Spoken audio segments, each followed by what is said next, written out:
오늘은 예수님께서 이 땅에 오신 이유라는 제목으로 함께 말씀 나누도록 하겠습니다. 오늘부터 히브리서 말씀을 통해서 아마 계속 몇 주간 또 말씀을 나눌 것인데요. 말씀의 은혜 받으시는 분들 되시길 소망합니다. 우리 기독교를 한마디로 정의한다면 예수 그리스도다라고 할 수 있습니다. 하나님께서는 우리들을 사랑하여 주셔서 이 땅에 아들 하나뿐인 아들 예수 그리스도를 보내주셨죠. 예수님은 이 땅에서 여러 사역들을 감당하시다가 십자가에서 죽으셨습니다. 그리고 예수님은 사흘 만에 부활하셔서 자신의 존재를 알리시고 또 승천하셨죠. 오늘은 예수님에 대한 이 히브리서의 말씀을 나누고자 하는데요. 예수님께서 이 땅에 오신 이유에 대해서 살펴보고 우리가 어떻게 또한 살아가야 될지를 간단하게 좀 나눠보도록 하겠습니다. 먼저 첫 번째로는 예수님께서 이 땅에 오신 이유는 사랑입니다. 같이 한번 따라해볼까요? 하나님께서 우리를 사랑하십니다. 하나님께서 우리를 사랑하십니다. 예수님께서 우리를 사랑하십니다. 예수님께서 우리를 사랑하십니다. 요한복음 3장 16절, 17절 유명한 말씀이죠. 같이 한번 읽어보도록 하겠습니다. 하나님께서 세상을 이처럼 사랑하셔서 외아들을 주셨으니 이는 그를 믿는 자마다 멸망하지 않고 영생을 얻게 하려는 것이다. 하나님께서 아들을 세상에 보내신 것은 세상을 심판하시려는 것이 아니라 아들을 통하여 세상을 구원하시려는 것이다. 네. 요한복음 3장 16절 17절에는 하나님께서 예수님을 보내신 이유에 대해서 말씀을 하고 계세요. 이 구원하려고 하시는데 그 이유가 무엇이라는 거예요? 사랑하시기 때문에 영생도 얻게 하려고 하는 것이고 우리를 구원받게 하려고 하는 것이다. 그것 때문에 예수님을 이 땅에 보내셨다라고 이야기를 하고 있습니다. 오늘 말씀에서도 히브리서 2장 9절 예수께서 다만 잠시 동안 천사들보다 낮아지셔서 죽음의 고난을 당하심으로써 영광과 존귀의 면류관을 받아 쓰신 것을 우리가 봅니다. 그는 하나님의 은혜로 모든 사람을 위하여 죽음을 맛보셔야 했습니다. 오늘 말씀에서도 예수님께서 이 땅에 오셔서 십자가 지신 이유는 무엇 때문이라고 이야기를 하고 있어요.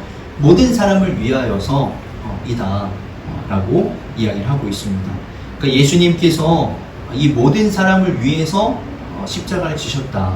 그리고 그 마음의 중심에는 사랑의 마음이 있지 않나 생각을 해봅니다.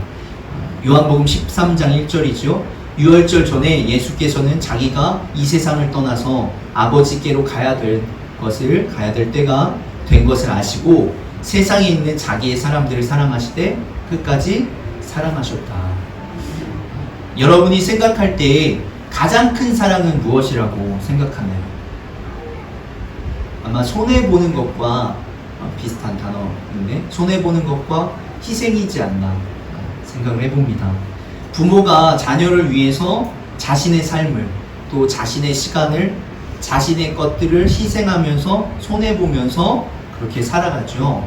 그 희생을 우리는 사랑이다 라고 말할 수 있을 것입니다. 그리고 또 그 희생의 가장 큰 것은 바로 생명의 희생이죠. 그 무엇도 정말 내 생명을 주면서까지 사랑할 수는 없습니다. 오직 정말 큰 사랑, 정말 내 목숨과도 바꿀 정도로 사랑하는 사람에게는 그 자신의 몸을 내어줄 수 있는 거죠. 물론 부모 중에서도 그러한 마음을 가진 분들이 있겠죠. 그러나 막상 또 자신의 어떤 생명을 내어놓는다는 것, 자식을 위해서도 그거 쉽지 않은 것입니다.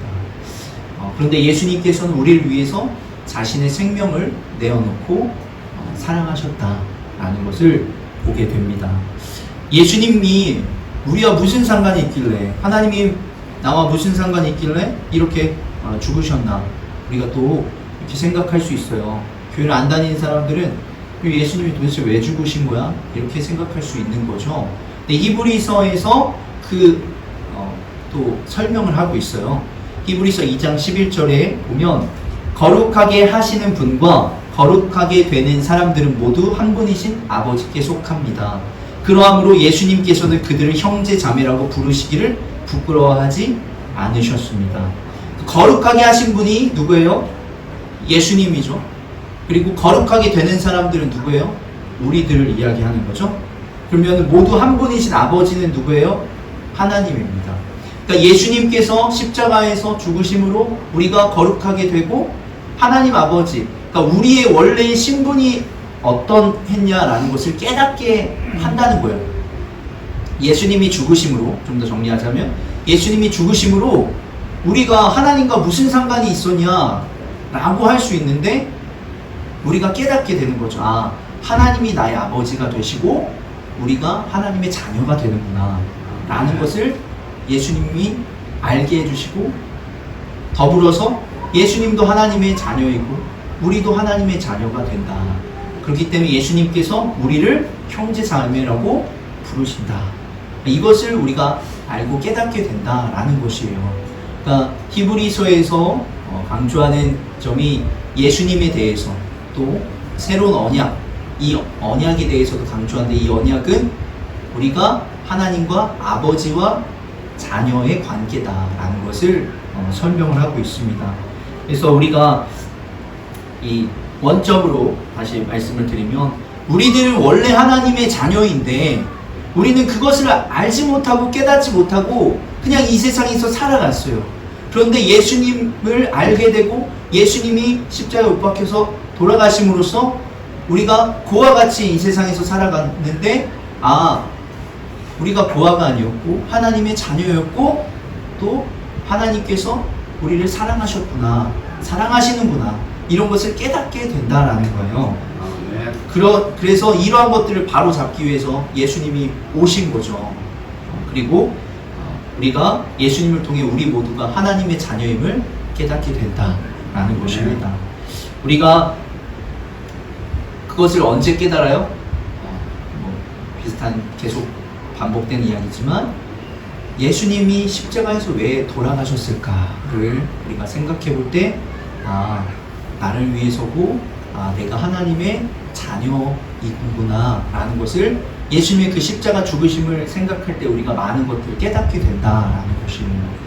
그래서 예수님의 죽음으로 말미암아 하나님께서 우리를 사랑하셨고 또 우리가 하나님의 자녀임을 깨닫게 된다라는 것을 기억하시길 소망합니다. 아멘. 두 번째는 예수님께서 이 땅에 오신 이유는 자유입니다. 같이 한번 따라해볼까요? 예수님으로 인해서 자유합시다. 자유합시다. 아멘. 요한복음 8장 31절 32절이죠.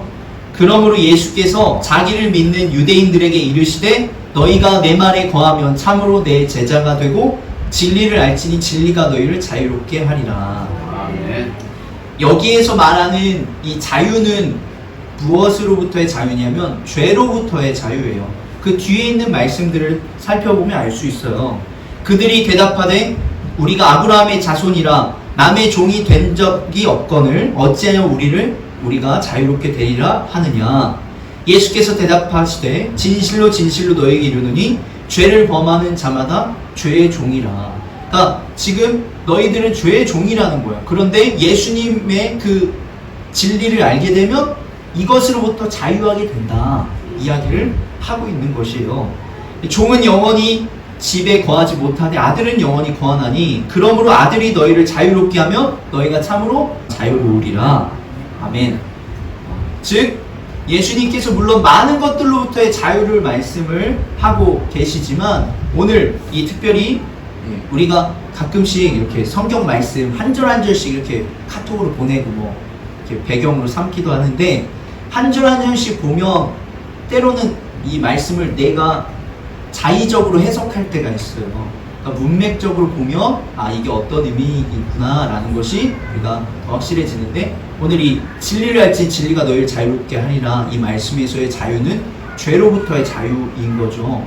그러므로 우리가 이 31절처럼 너희가 내 말에 거하고 참으로 내 제자가 되면 우리가 죄로부터 자유롭게 될 수 있다라는 거예요. 그냥 죄로부터 자유롭게 된다는 얘기가 아닙니다. 예수님 안에서 우리가 죄로부터 자유롭게 된다. 이 이야기를 하고 있습니다.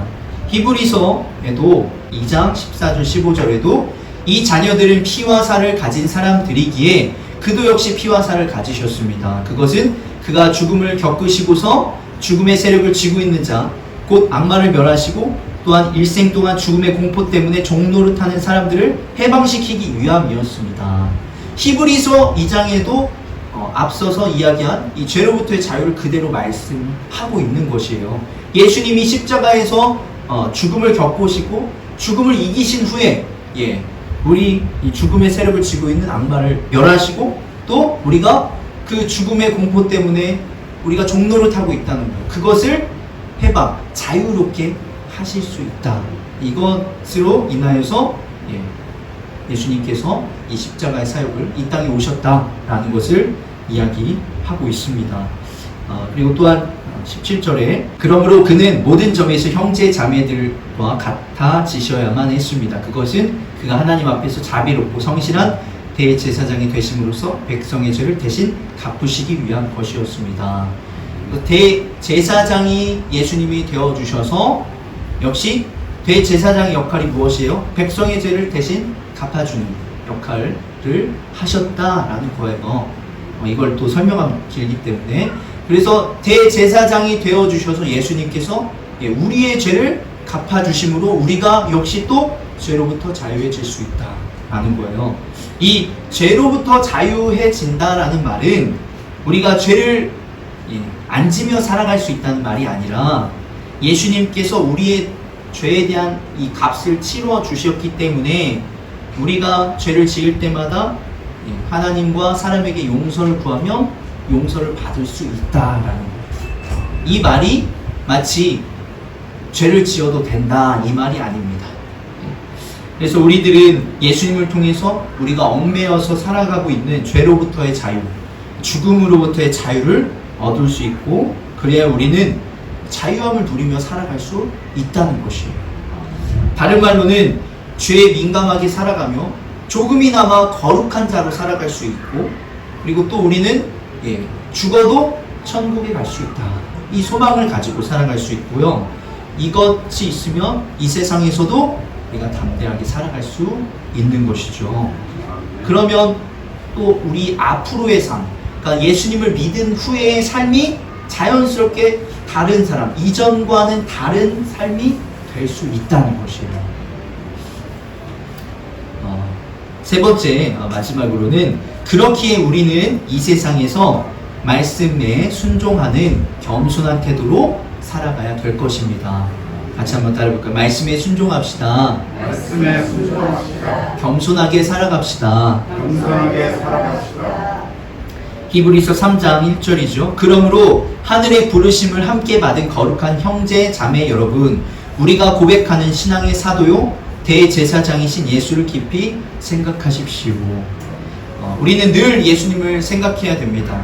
우리를 사랑하셔서 이 땅에 오신 예수님, 우리의 죄를 용서하시기 위해 또 감당하시기 위해 우리가 하나님의 자녀임을 깨닫기 위해서 또한 우리가 얽매여 있는 이 죄의 문제를, 이 고난의 문제, 이 죽음의 문제를 해결하기 위해서 예수님이 십자가를 지셨습니다. 우리를 위해 예수님 자신이 죽음으로 이 생명을 희생하신 거죠.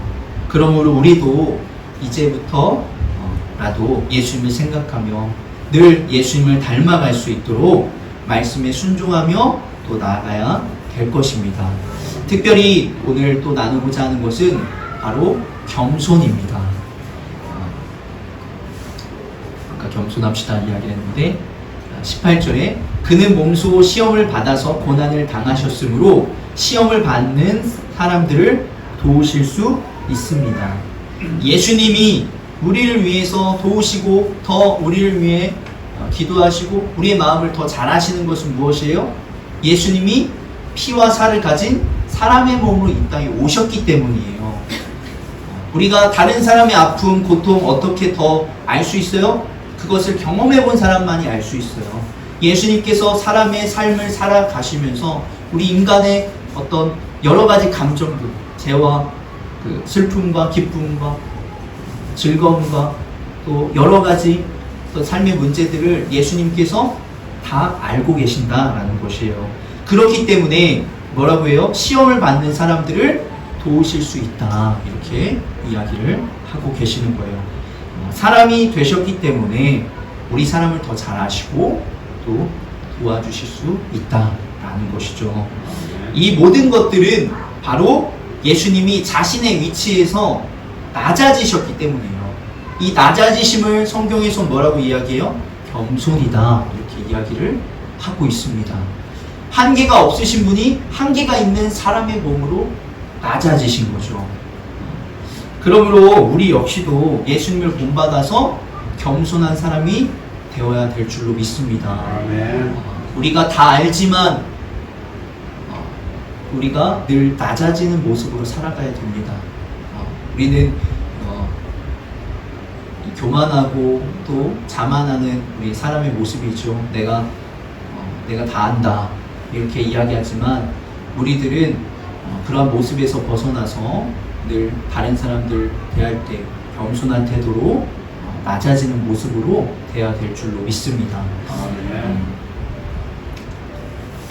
그런 것이 또 하나 다른 사람들을 더 존중해주는 태도가 되지 않을까 생각이 됩니다. 나와 다르다고 해서 그리고 또 잘못된 것도 아니고 또 나와 틀리다고 해서 또 그것이 또 잘못된 것이 아니기 때문에 오늘 말씀에 뭐라고 했죠? 그들 모두 하나님의 자녀다. 형제 자매라는 거예요. 우리 모두 형제 자매. 부모가 저도 뭐 자식이 3명이나 있지만 부모가 자식에게 바라는 것이 무엇이에요? 서로 싸우지 않고 잘 지냈으면 하는 거 아니겠어요? 하나님께서 우리들에게 원하시는 것도 서로 사랑하면서 잘 지내는 것을 원하는 것일 거예요. 아마 아끼며 사랑하는 것일 것입니다. 그래서 우리 성도님들도 늘 겸손한 태도로 다른 이들을 아끼며 사랑해 줄 수 있는 분들이 되었으면 좋겠습니다. 그래서 우리 성도들끼리도 마찬가지고 여러분이 또 함께하고 교제하고 있는 교회 밖에서의 사람들과도 늘 겸손한 태도로 섬기며 사랑하실 수 있는 분들이 되시길 소망합니다. 말씀을 마무리합니다. 하나님은 사랑이십니다. 우리들을 너무 사랑하셔서 자신의 아들을 이 땅에 보내시고 또 십자가 죽음을 통해서 우리의 죄를 감당하시고 용서하셨습니다. 우리들도 하나님의 사랑과 또 우리를 위해 희생하신 예수님의 사랑을 기억하며 살아가시는 분들 되시길 소망하고 또 예수님을 늘 깊이 생각하셔서 더 자유롭게 더 많이 사랑하실 수 있는 분들이 되면 좋을 것 같습니다. 이 세상에서 하나님의 자녀로 담대하고 겸손하게 살아가시길 주의 이름으로 축복합니다. 아멘. 아멘.